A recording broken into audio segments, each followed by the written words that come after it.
Hey YouTube, it's Iron Castile here again to share another video. Um, just want to talk about some hot issues in the news. Everyone's heard the debates and the arguments in the news as well as across the internet and social media about Christianity. In recent years, Christianity has become especially active in the areas of politics. Today, I just want to talk to you about the three main issues being argued about and my take on the issues at hand. But I want to give you some background about me and why I have some positions that some people would think would be odd. I'm 25 years old and I grew up in the church. Most of my church doctrine and belief system came from the Assemblies of God, a Pentecostal um, denomination based out of Missouri.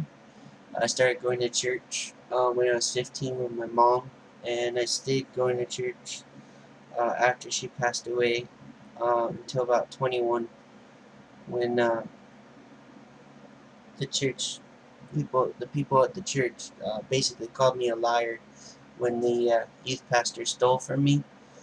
But that's another video for another time.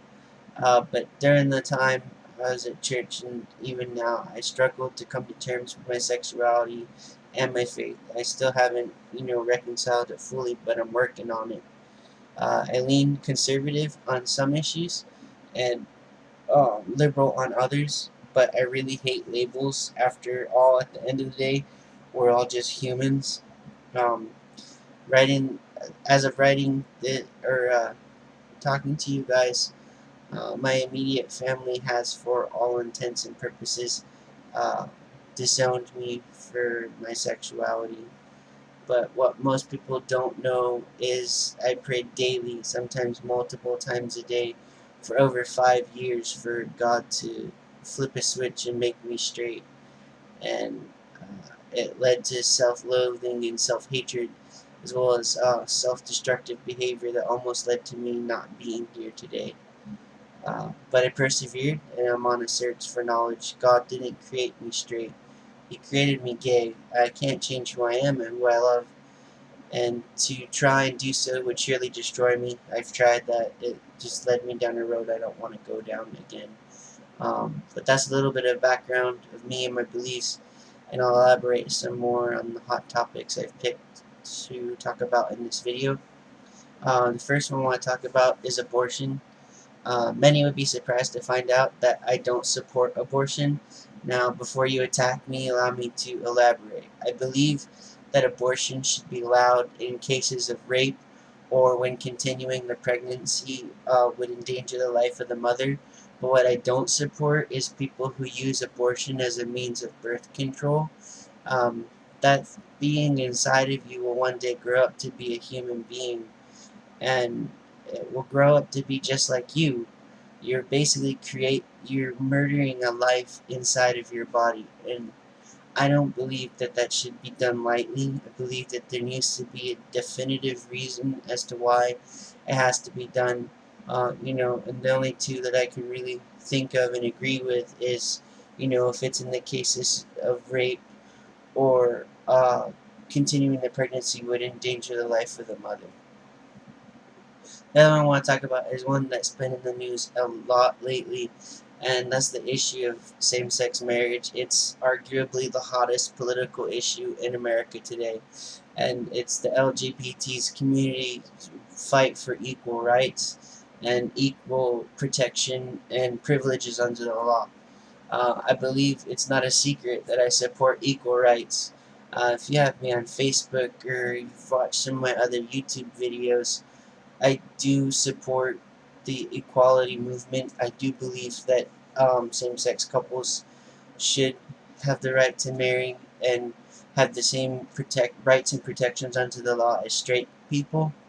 Um, and that was a position I supported before uh, I even came to terms with being gay. I've always believed that people should be treated fairly. It's something my parents ingrained in me, no matter what color they are or who they love, or what religion they believe in. They deserve to have the same rights and protections and privileges as everybody else. Um, some of my reasoning about supporting the topic might surprise you. Christians often argue that same-sex relations are condemned in the Bible. However, most biblical scholars and theologians believe that the Bible doesn't condemn homosexuality, especially in faithful, committed uh, couples. Arsenokoitai and malakoi are words that mean closer to being effeminate, idolatrous worship of idols, and temple prostitutes. But in modern translations of the Bible, all of those words have been translated as simply homosexual, a word that wasn't even invented until the 19th century. When the original meaning of the words are put into context, the verses actually mean something completely different from how they're commonly interpreted today. In fact, nowhere in the Bible does it condemn committed and loving same-sex relationships. Jesus, in fact, even healed the centurion's servant who, when the Greek word for servant is properly translated, it literally meant partner. The servant was his lover, not a traditional servant, and Christ still healed him. But putting Christianity and religion aside, it comes down to this. The United States of America is a nation founded on freedom, and it was founded on the principle of separation of church and state, meaning that while, yes, the church can disagree and condemn same-sex relationships, the state, or rather the government, cannot. The government is not allowed to discriminate when it comes to matters of religion, and in fact, not all religions condemn homosexuality. Some Christian denominations accept them wholeheartedly into their congregations. The government doesn't have the place to decide what can and can't be considered marriage. It is an agreement between two consenting adults. But that will create a slippery slope, and then we'll have pedophilia and polygamy and incest as a common counter-argument used by opponents of same-sex marriage. This argument is not only cruel, it's ill-founded.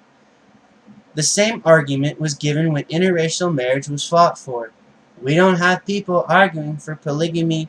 We don't have people arguing for incestuous relationships or pedophilic relationships.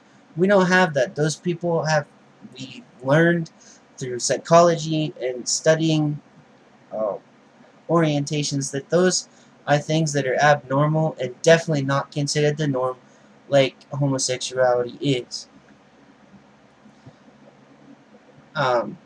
But even though this argument was proven false with interracial marriage, it still gets dusted off and brought down off the top shelf and is attempted to be used against the LGBT community's fight for equality. But this basis of the argument is extremely offensive. To even insinuate that LGBT couples would then want incestuous, polygamous, and pedophilic relationships is incredulous, and something that in recent years has come to be expected from the religious right. No large majority of society has ever even considered those types of relationships as normal, but the American Psychiatric Association has recognized homosexuality as an orientation and not a disorder since the 1980s. Misinformation is largely to blame for the misunderstandings on both sides. I believe that the churches and religious organizations should be able to deny LGBT couples the sacrament of marriage. However, the government should not, as it doesn't have the constitutional authority to do so. Remember, the church or the government has a principle of separation of church and state. The government should not get involved in matters of religion, just as religion should not get involved in matters of state. Remember, gay people are citizens too. They pay taxes, they live in your communities. They have to do every obligation that you do, and we're denying them over 1,600 rights enjoyed by straight couples purely because the law discriminates against their relationships. This is wrong on a fundamental level. Separate but equal has already been declared unconstitutional. Separation of church and state and the freedom of religion is also an issue hotly debated on both sides of the fence. Christians argue that they are allowed to share their religion, but often come at odds with the public at large because they only want religious freedom for themselves when another field of thought, atheists for example, Christians are up in arms against them about it, making the church's position as a whole seem as hypocritical. If the Bill of Rights guarantees freedom of religion, then it applies to all religions as the state, i.e., the government isn't allowed to give preferential treatment to one religion or organization over another. Meaning, if the government has to give religious freedom exemptions to Christians, they have to give the same religious freedom exemptions to other religions, such as Muslims, or Jewish people, or atheists even, as they are a field of religious belief.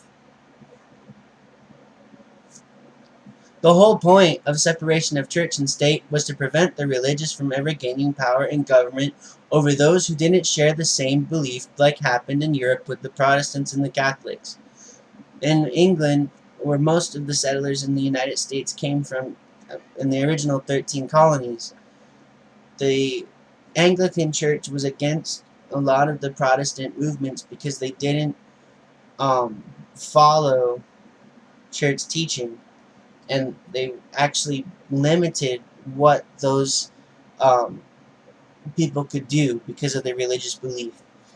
So when people came over to America, a lot of them were Protestants trying to flee the persecution against them by the church. And they wanted to be able to worship and express their religious belief freely without threat of tyranny or hardship. It worked to keep government. It was to keep the government neutral on the subject of religion, and so it wouldn't support one system of belief over another, and furthermore, to not even endorse a particular belief. But here's where the modern church gets it wrong. They think that the separation of church and state doesn't apply to them, but to everyone else, i.e., the atheists. I'm sorry, church, but you can't have your cake and eat it too. Either the Constitution applies, either the Constitution supports the freedom of religion for everyone, or it doesn't. And either the government doesn't endorse one religion over another, or it has to endorse all religion. Just as Christians expect to have their freedoms, so do others who don't believe as Christians do. Jews, Muslims, and atheists all have differing viewpoints, but we don't see them at large trying to shove their belief down everyone's throats and cry victim when they don't get their way.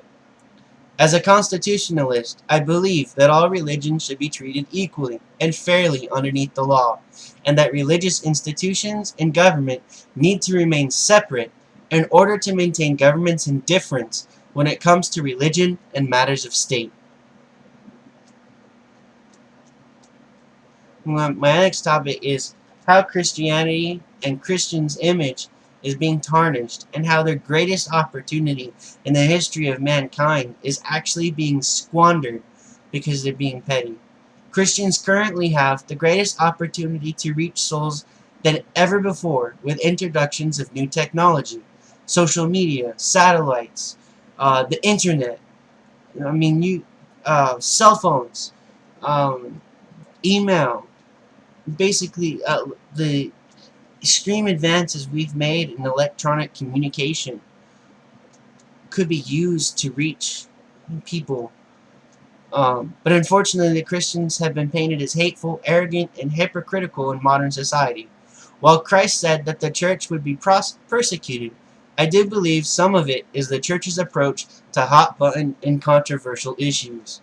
In my opinion, as an ordained minister, the church needs to remain out of politics and focus on loving and helping the communities they're stationed in.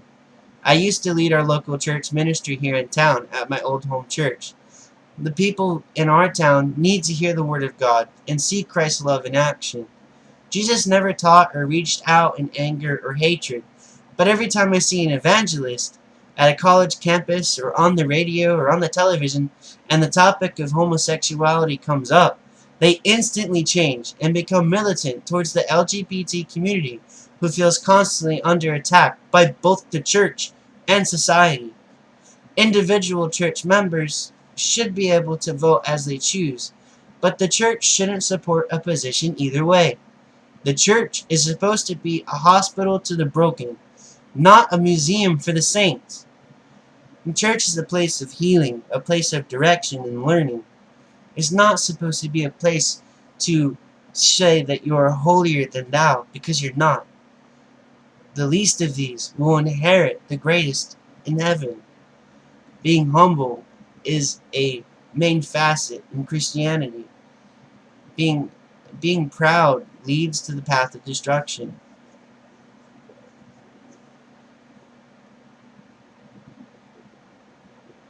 Christ worked among thieves, drunkards, and prostitutes.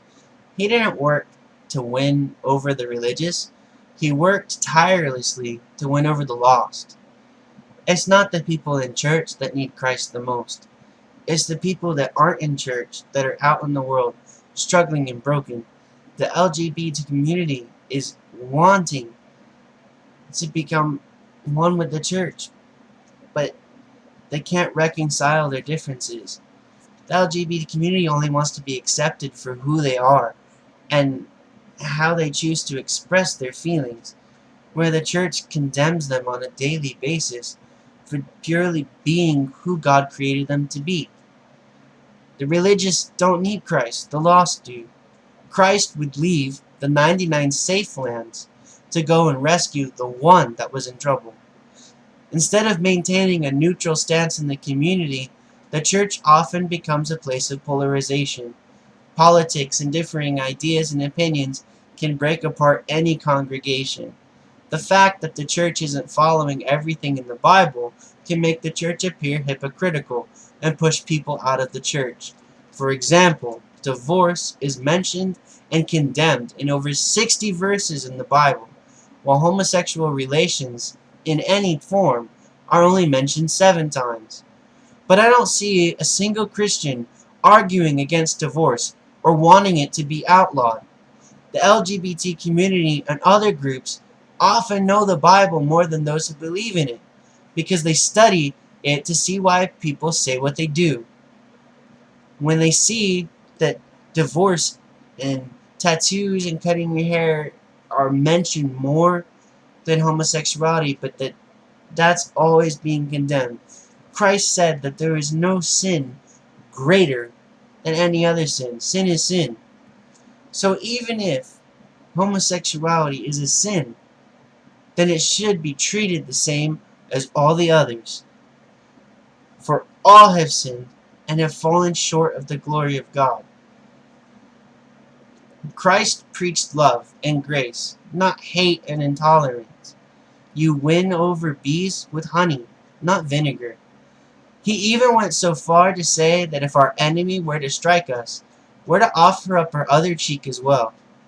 Christ said that the greatest commandment of all was to love, and I believe the church needs to get back to the biblical basics and the core beliefs of Christianity and the teachings of Christ.